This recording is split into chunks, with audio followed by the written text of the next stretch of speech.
silip ka pa ng Jimmy, hindi ka pa ba excited ng ganyan? Pasensya na kayo sa mga taong sa akin. Salamat talaga, na-appreciate ko. Kahit hindi man yung buo yung ano ko, pero nabuo yung buo binuo niyo yung pagmamahal niyo sa akin.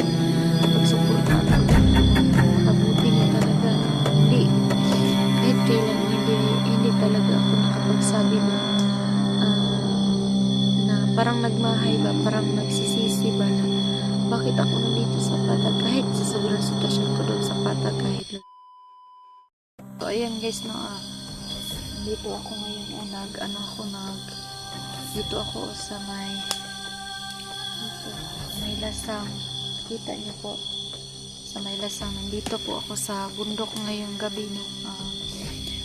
Ako lang mag-isa no, kaya pasensya na kayo kasi kailangan ko talaga na magpunta dito sa bundok kasi yung nag-chat ang aking tatay ng yan na makikita niyo may dito ako, may apoy ako dyan, tsaka gabi na ngayon.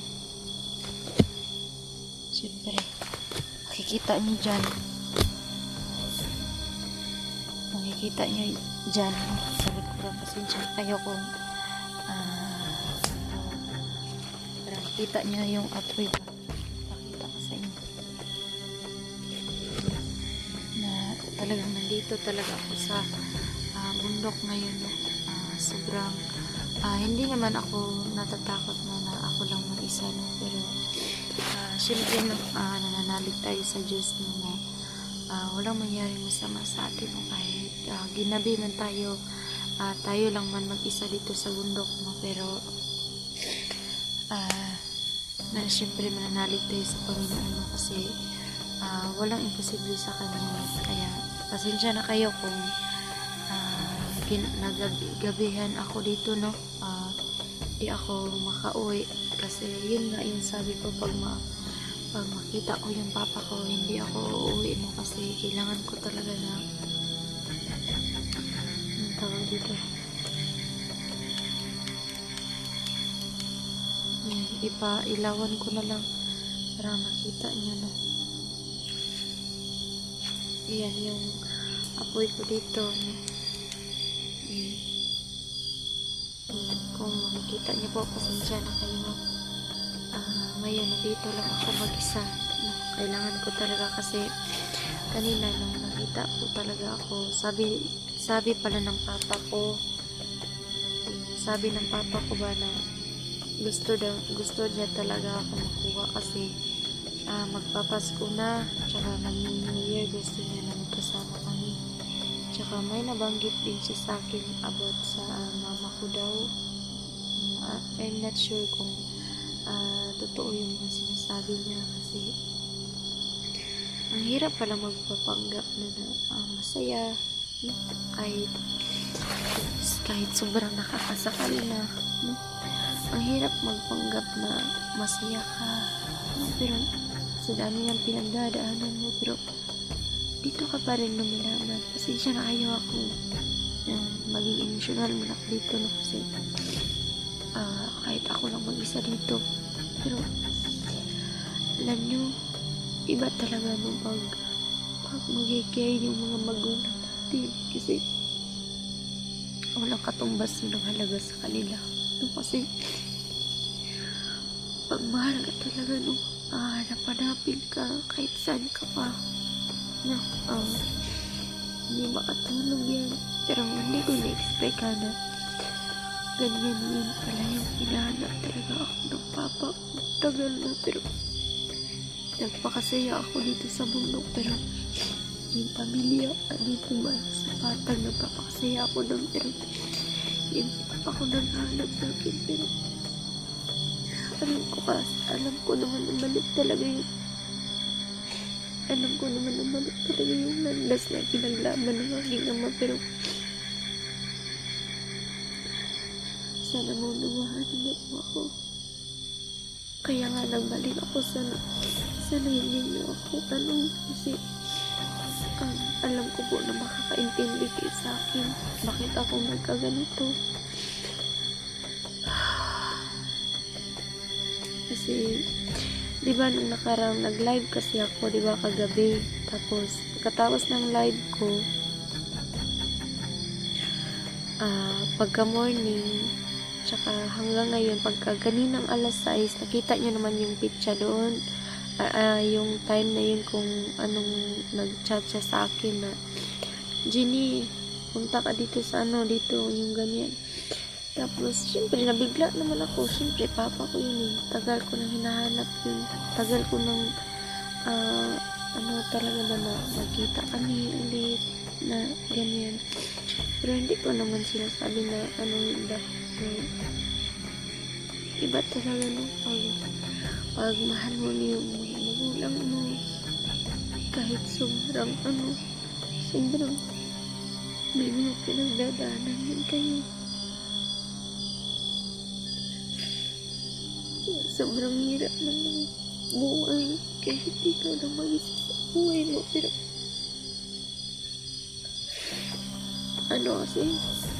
pasensya na kayo pag niya kasi nag-emotional lang ako dito,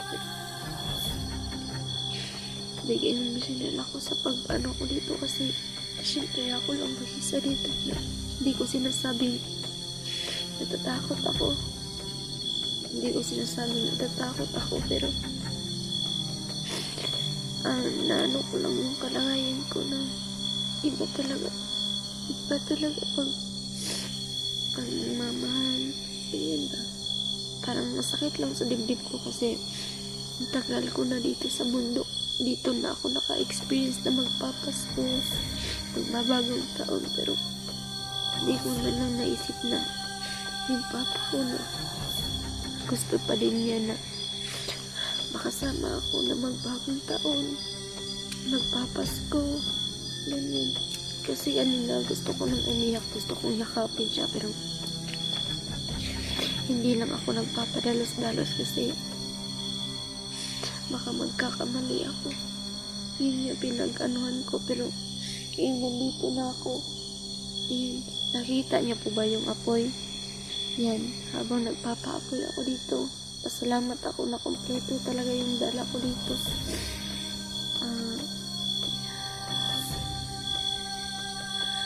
Basta, ewan ko kung bakit ako. Pasensya na kayo ha pag naiyak ako kasi sa inyo ko lang talaga na nagasabi yung bigat na naramdaman ko hanggang ngayon. Tsaka yung sabi niya daw na parang pinaghandaan niya yung mga niya batauhan doon na kayo kasi pag hindi pumunta yung anak ko dito, papunta daw sila sa bayan, hanapin ako. Kaya alam ko naman po na mahal ako ng tatay, pero walang kwenta yung pagmamahal kapag maling landas ang talaga pinaglaban niya. Kasi pag mag-aaway kami, ayaw kong magpasabi ako sa papa ko na yung mga masasakit na salita kasi ayaw kong masaktan siya kasi ama ko siya.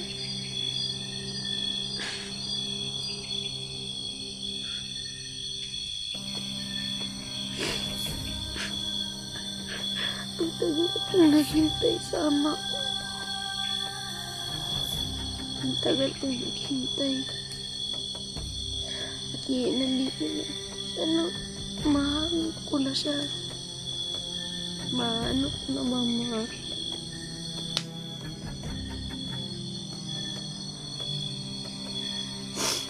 Tingnan niyo. Pasensya na kayo ha. Pag naiyak ako talaga.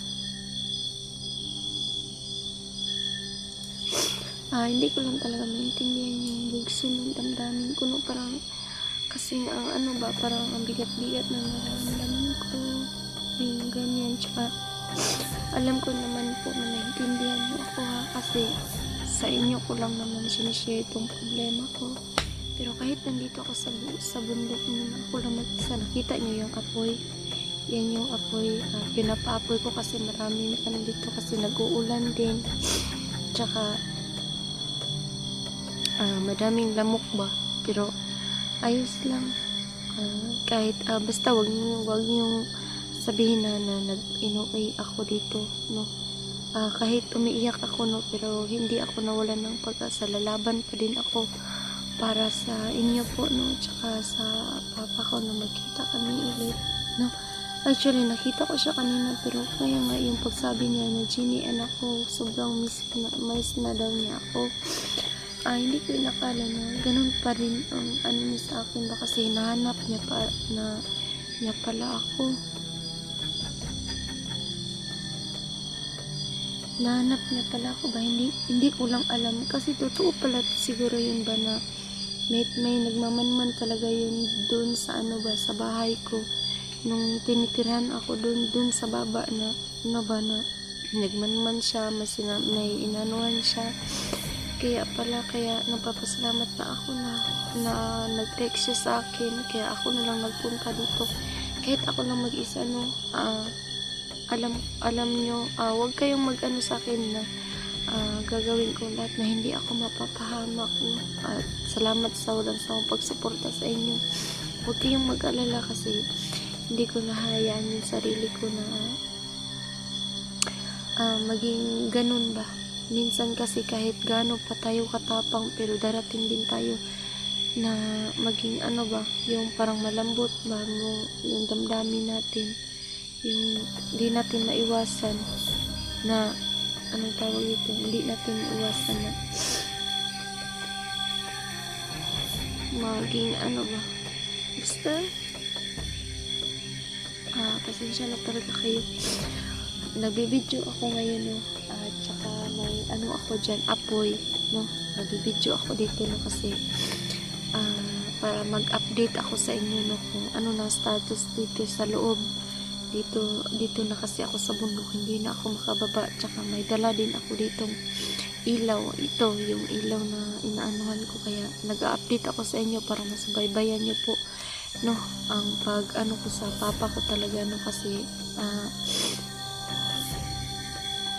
isa din yan sa inaabangan ninyo, no, na magkikita kami sa papa ko. Kung sakali na papalarin tayo sa lakad natin, no, naabutan tayo dito. Huwag kayong mag-alala na naabutan ako dito sa ano, kasi hindi naman ako dito, kasi may dala naman ako ditong duyan at saka ilaw, pusporo, ganyan. Kung magluto ako, nakakain naman ako kanina. May ako, dala akong tinapay kanina. Tsaka ito, may pusporo ako dito, tsaka tubig, tsaka may tambal din akong dinala dito. Kaya may spot din ako at naka full charge yung cellphone ko. Kaya tinitipid ko itong bar ko, no, kasi alam nyo na, para ma-update kayo sa loob dito, no. Wait lang, ayos ko muna ito.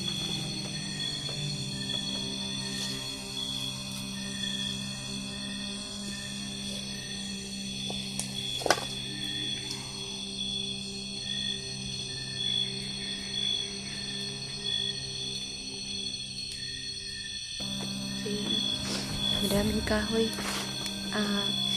Ayan, update ko kayo sa ganyan na para makikita nyo yung apoy na inaanuhan ko dito, no. Kaya muna ako dito, magsasalita muna ako, no, para yung iba kasi nagtatanong, Jenny, hindi ka pa ba umuwi, ganyan. Pasensya na kayo, sa mga taong nagmamahal sa akin, no. Salamat talaga, na appreciate ko kahit hindi man yung buo yung ano ko, pero nabuo nyo po, no.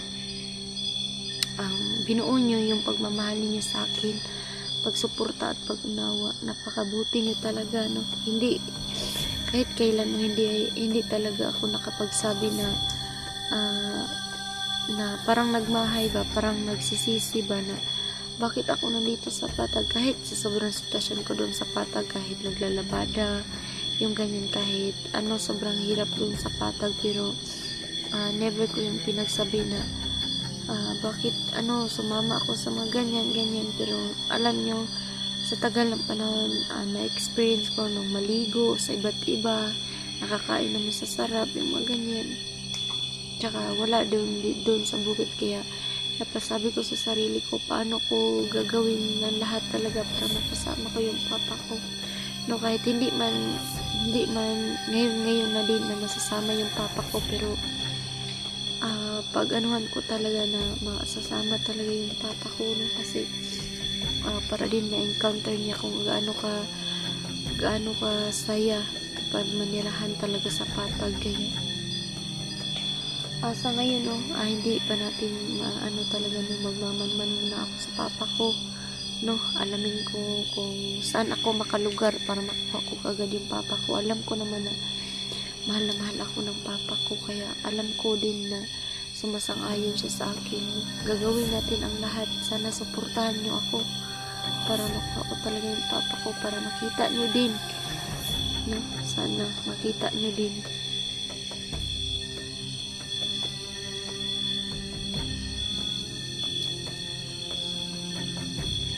Sana makita nyo din ba na kung gaano ka yung papa ko dun sa mundo.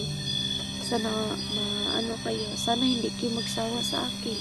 Sana suportahan nyo pa rin ako. Bigyan nyo ako ng lakas. Sa inyo lang ako kukuha ng lakas talaga para ganito, kasi madami talaga nagmamahal sa akin. Hindi ko nakala yun.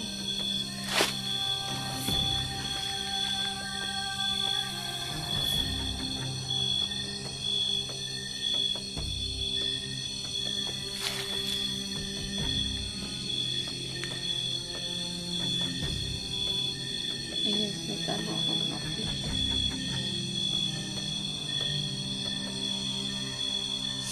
Ayan, pasensya na kayo ha. Nag-update lang kasi ako sa inyo para yung iba kasi pag yun sobrang hina ng apo kasi basa yung kahos.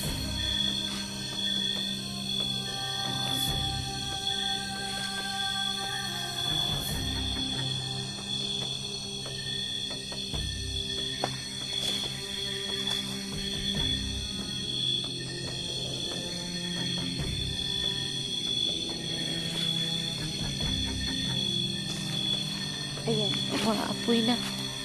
maapoy na konti. Pasensya na kayo kasi basa po kasi yung kahoy dito, kaya ayan, nasa likod yung apoy. Basa kasi yung ano dito, yung kahoy ba, basa, kaya hindi masyadong umapoy, sobrang basa. Hayaan nyo, sana no, bukas pag-explore natin, sana ipagdanisan nyo ako ha. Actually dito pa ako sa bundok, hindi pa ako nakakauwi, no. Nalipit tayo pa rin sa bundok. Sana sa araw-araw suportahan nyo ako, no. Bigyan nyo ako ng lakas talaga, lakas at suportan nyo ang kailangan ko. Wala na akong mahihiling sa inyo pa, basta salamat talaga. Saka nag-aapoy pa dito, tignan nyo. Ayan. Ayan. Ayan. Tsaka dito na lang sana yung dito lang yung video ko, kasi gabi na kasi, no, matutulog na ako. Dito lang ako. Nakita niyo ba yan? Nakita niyo ba yan? Yan.